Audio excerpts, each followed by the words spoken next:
Çmimet e karburanteve në vend janë rritur.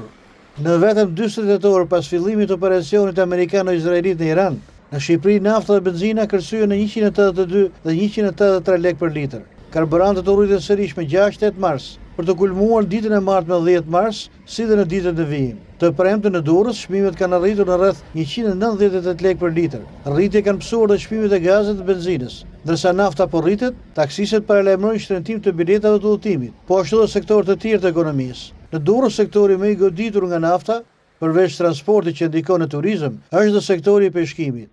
Rritje që ka pësuar çmimi i naftës për shkak të konfliktit në linjën e mesme, rrezikon të çojë në kolaps flotën e peshkimit në Durrës, theksojnë përfaqësues të sindikatës së këtij sektori etik për turizmin. Për peshkatarët sot situata paraqitet shumë shqetësuese. Rritja e çmimit të naftës ka impakt të drejtë për drejtë dhe negativ në funksionimin e flotës. Sindikata paralajmëron se kjo situatë bën të pamundur funksionimin e punës në det për gjutinë dhe zënjen e peshkut.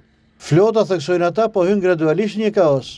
Këto ditë kishte shkuar në 1000 lekë çmimi plus 200 lekë të VSH-ja. Çmimi këto që është e pamundur të përballohen për ne, kanë theksuar peshkatarët. Çmimi i naftës për flotën e peshkimit ka qenë 600 lekë të vjetër për litër. Sindikata e peshkimit në Durrës i bën apel qeverisë të ulë naftën, si gjithë të tjerët. Në Kosovë nafta është 1.2 deri 1.3 euro. Në Shqipëri është 2 euro, theksojnë ata.